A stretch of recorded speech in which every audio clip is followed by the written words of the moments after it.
Welcome back to Close Up. Maggie Goodlander is in a full campaign sprint mode to introduce herself to the 2nd District Democratic primary electorate and try to surpass Colin Van Osteren for the nomination. She joins us from the trail this morning. Welcome here, Maggie Goodlander. Appreciate your time. Thanks so much, Adam. It's great to be with you. So Colin Van Osteren is making the case that he is the most effective advocate on the reproductive rights issue, having served on the Executive Council and fought those fights. Is he, or does someone need the lived experience of being a woman? You know, Adam, women got the right to vote in this country 100 years ago, and 2 years ago, the Supreme Court took us back in time in such a fundamental sense. I think we all remember where we were the day that Dobbs decision came down 2 years ago.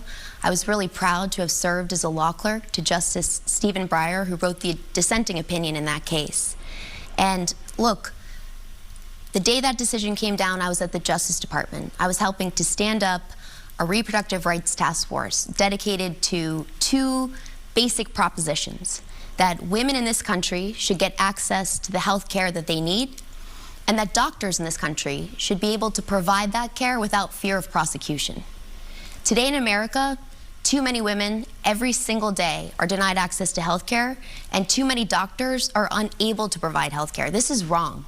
This is not who we are as a country. It's not who we are here in the Granite State, in the Live Free or Die State. Are you a more effective advocate on the issue, though, than Colin Van Osteren?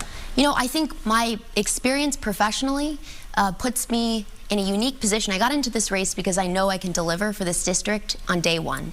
And we are in the fight of our lives for freedom right now. We really are. It's a fight that's got to start in Congress, but it doesn't end there. We need people who understand how our federal courts work, and also how the executive branch works. And every single day on the campaign trail, Adam, I hear about Project 2025. And I'm glad I hear about it, because this is a 900-page, bone-chilling document that has something in it to really scare the living daylights out of anyone.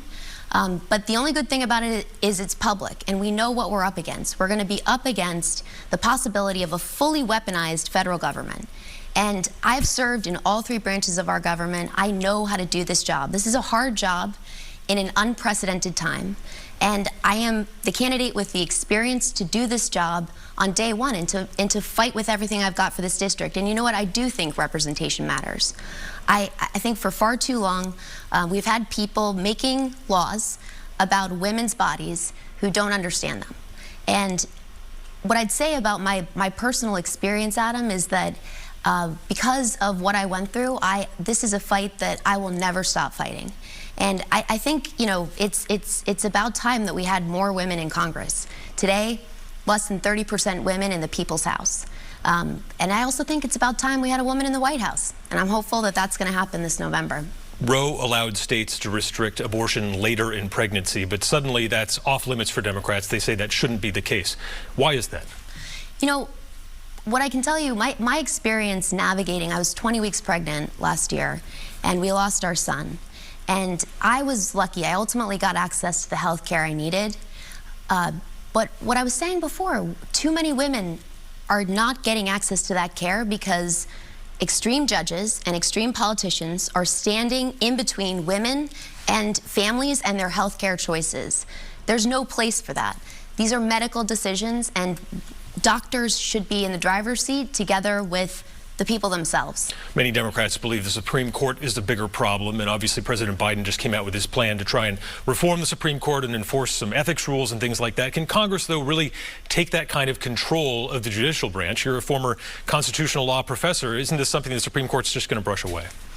You know, I love teaching the Constitution at UNH Law and at Dartmouth. I absolutely love it, and I encourage everyone to read the Constitution, because when you read it, it's pretty clear that Congress plays an incredibly important role when it comes to checking the power of the Supreme Court. When you read Article 3, it says something very clearly, that the justices of the Supreme Court, they keep their jobs on the condition of good behavior. And what we've seen, Adam, is a whole lot of bad behavior in recent years. And look, when I worked on the Supreme Court, it was really amazing to me that there wasn't a binding code of conduct and ethics for the United States Supreme Court. And I think maybe one of the reasons why we didn't have such a code of conduct and ethics that Congress had written was, for so long, the Supreme Court was the most trusted institution in American public life. And today it is one of the least trusted and least respected institutions in American public life.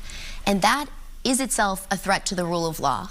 So I think it's really important that Congress step up, that it write a binding code of conduct and ethics, and that it take a really close look at all of the reforms that are going to help make the court more trusted, more accountable, and function as it should. And another really important one is an 18-year term limit. You know, constitutional lawyers and scholars from across the ideological spectrum agree that 18-year term limit is a good idea, and this is part of the president's proposal from last week. And I think it's a really important one. This is good government. No one should be in a job on the Supreme Court for as long as I've been alive, and right now, that's what we have. You mentioned resume, saying you're ready on day one. Obviously, not many Democrats, or really anybody, can compete with what you've been able to do in Washington. But while you've been in Washington, you haven't necessarily been in the trenches here in New Hampshire with your fellow Democrats, you know, fighting the fights that they've fought over the last decade or so. What do you say to those voters who want a more substantive, recent connection to your district? Yeah, you know, look, I'm born and raised here, Adam. New Hampshire's always been my home. This is the state who made me who I am. And I've been really proud this is where I became a lawyer. You know, I've worked in our family courts and our drug courts. I've fought for voting rights on the front lines with some of the most patriotic and extraordinary Granite Staters I know. I've been invested in the issues as an advocate, and I've been teaching constitutional law and administrative law right here in the district. And look, I think that the work I've done, I have served our country, and I've served our state too, in all the jobs I've done. Every time I've taken an oath, in any job I've had, whether it's been in my work in the Navy, or most recently, you know, the job I left to come run for the seat was at the White House, and I was leading the Biden-Harris administration's unity agenda. This is an agenda that doesn't get a lot of attention because these days, division and disunity get a lot more attention than unity and progress. But I was really proud to be a part of this because each of the issues, we had five big issue sets, rooted in the basic idea that we can still come together.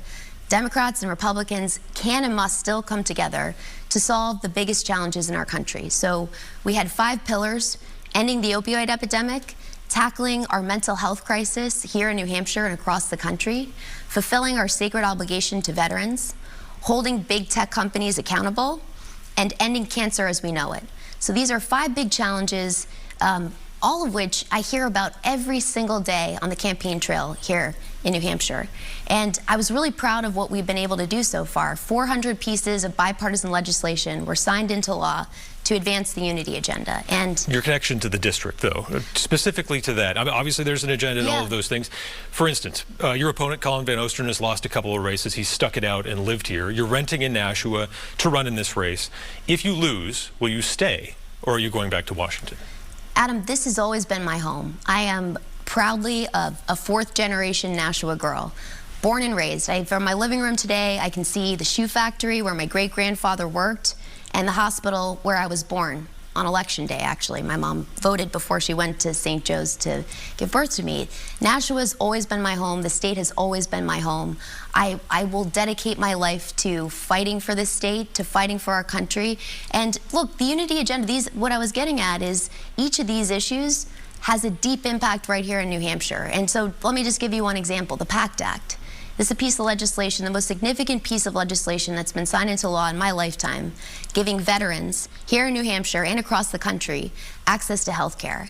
This is a bill that was signed into law in the month of August in an election year, and I was so proud to be a part of the Biden-Harris administration, getting across the finish line really important work that has had and will continue to have an impact here in New Hampshire. And I got into this race because I want to fight for the people here. I am a fighter, but I'm also someone who can get things done. And I think we need more of that in our government today. You obviously have personal connections to the White House, having served there. Your husband serves in the White House. Do you have a problem with the way that President Biden was kind of ushered out of this race? You know, I was so proud to have served in President Biden's administration. I think he's a true American patriot. I think he is someone who has always put our country over himself. And he made a really tough decision. You don't often see these days politicians who have been in American public life for as long as he has give up power. In fact, I think, George Washington is a great example of, we didn't have an amendment to our Constitution then that limited the terms of a president. And President Washington passed off the baton. And I think that President Biden has made a decision that he saw fit for this country. And I admire him for that. And I'm very excited about what's ahead in November, because I think it's about time we had a woman in the White House. All right, Maggie Goodlander, thank you for joining us on Close Up. We appreciate the time. Thank you, Adam. And after the break, Governor Chris Sununu on the as of yet unexplained reason why a state Supreme Court justice is on leave.